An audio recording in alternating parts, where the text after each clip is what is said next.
नमस्कार 12th class बच्चों, आज हम लोग नया चैप्टर स्टार्ट कर रहे हैं। Chapter number 15।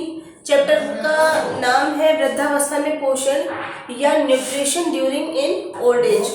एक्चुअली में क्या होता है बच्चों, ओल्ड एज एक ऐसी एज है जिसमें विकास बिल्कुल ना के बराबर होता है। इसमें कोई शारीरिक विकास नहीं होता। ये जो अवस्था होती है, मतलब ओल्ड एज जो होती है, ये हमारी वयस्क अवस्था या प्रौढ़ावस्था के बाद आने वाली अवस्था होती है। मानव जीवन का ये आखिरी पड़ाव होता है, उम्र का आखिरी पड़ाव होता है, और इस समय शरीर का निर्माण का कार्य नहीं के बराबर होता है। बच्चों, इस समय विघटन की मतलब डिक्रीजिंग की सारी प्रोसेस चालू हो जाते हैं, जैसे कि शरीर आगे की तरफ वक्र मतलब आगे की तरफ झुकने लग जाता है, और मांसपेशियां जो होती है वो खत्म हो जाती है, स्किन पूरी लटक जाती है, और इसमें दांत टूट जाते हैं, बाल सफेद हो जाते हैं। तो इसे जरावस्था भी कहते हैं। ठीक है, जरा मतलब बुढ़ापा।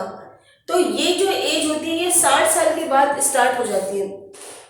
वृद्धावस्था में बच्चों एक्चुअली में सामाजिक, शारीरिक, मानसिक और मनोवैज्ञानिक परिवर्तन बहुत ज़्यादा होते हैं। बच्चों इस समय मतलब इतने परिवर्तन होते हैं वृद्ध के, शरीर का कोई परिवर्तन नहीं होता, मतलब कोई निर्माण का कार्य नहीं होता। जैसे पहले हम लोग सबसे फर्स्ट में हम लोग शारीरिक परिवर्तन पढ़ते हैं कि फिजिकल चेंजेस क्या क्या होता है। मतलब फिजिकल चेंजेस में ये होता है कि सबसे पहली बात है वेट लॉस हो जाता है, शारीरिक वजन की कमी होती है, और मांसपेशियों की क्रियाशीलता भी कम हो जाती है। मीन्स है कि जितने फुर्तीले पहले वो अपनी व्यस्त अवस्था में या अडल्टहुड में रहे होंगे, उतने ही निष्क्रिय इस एज में होते चले जाते हैं। शारीरिक शिथिलता हो जाती है, मतलब बहुत ढीले ढीले रहने लगते हैं, और इसमें जब उनकी एक्टिविटी कम हो जाती है तो इस कारण से ऊर्जा की मांग मतलब जो डिमांड कैलोरीज की होती है वो भी बहुत कम हो जाती है।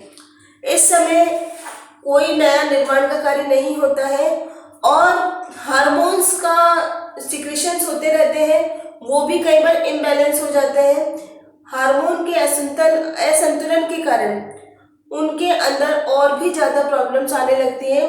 उनकी जो बोन्स होती है, जो हड्डियां होती हैं, वो इतनी कमज़ोर हो जाती हैं या भंगुर हो जाती हैं कि हल्का सा झटके लगते, कोई छोटा सा भी झटका लगता है तो टूट जाती है और चकनाचूर हो जाती है।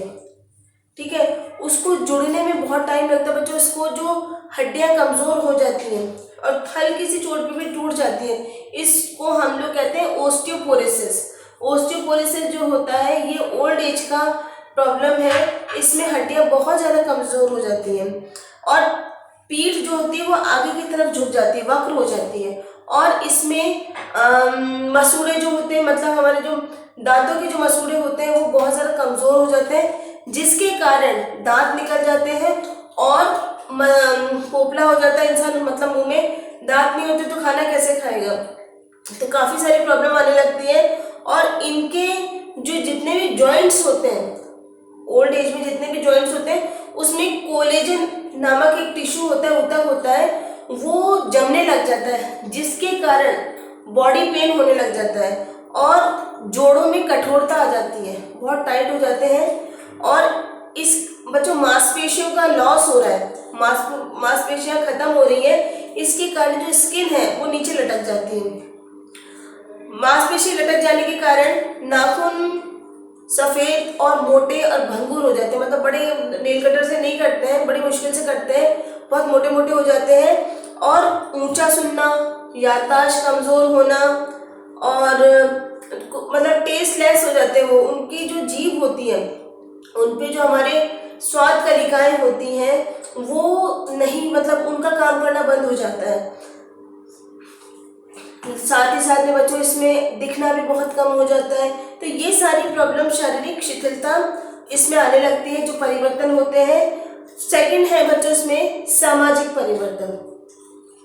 सामाजिक परिवर्तन का मतलब यह है कि बच्चों अब जो व्यक्ति अपनी पूरी लाइफ लॉन्ग बाहर घूमता रहा, दुनिया के बीच में बैठता रहा, सबके लिए, अपने परिवार के लिए दिन भर मेहनत करता रहा, वही व्यक्ति अब सिर्फ अपने सामाजिक क्षेत्र और परिवार तक सीमित रह जाता है। उनका जो बाहर आने जाने का जो प्रोसेस होता है वो बंद हो जाता है। सामाजिक में मतलब वो सिर्फ अपना उनका दायरा कम हो जाता है।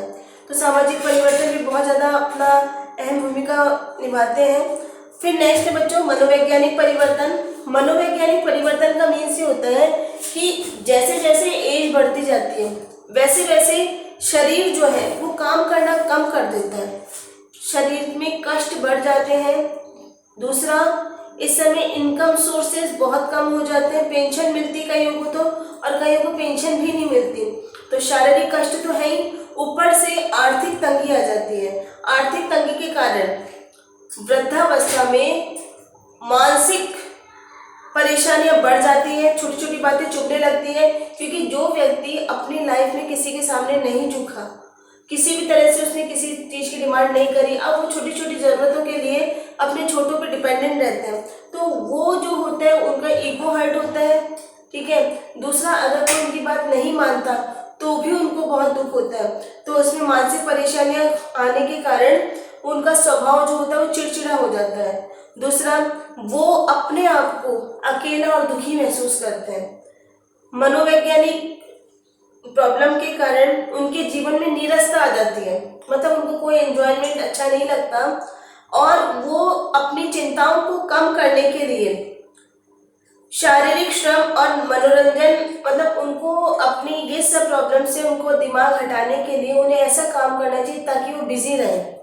जैसे कुछ ना कुछ शारीरिक श्रम करते रहे, मनोरंजन के साधन रखें। जैसे बच्चों कई बार मॉर्निंग में कभी देखना सेंट्रल पार्क में सुबह सुबह काफ़ी ओल्ड एज के जो व्यक्ति होते हैं वो आकर के अपने एक्सरसाइज करते हैं, घूमते हैं फिरते हैं, लाफिंग का उनका काफ़ी अच्छा रहता है। तो ये सब एक्टिविटीज़ वो लोग करते रहते हैं। तो बच्चों हम लोग आज की क्लास में हमने 3 चेंजेस पढ़े। एक फर्स्ट था फिजिकल चेंजेस, सोशल चेंजेस मतलब सामाजिक परिवर्तन, और मनोवैज्ञानिक परिवर्तन मतलब मेंटल चेंजेस हम लोगों ने पढ़े। नेक्स्ट क्लास में हम इसकी प्रॉब्लम्स पढ़ेंगे, क्या क्या प्रॉब्लम्स आती है। थैंक यू बेटा।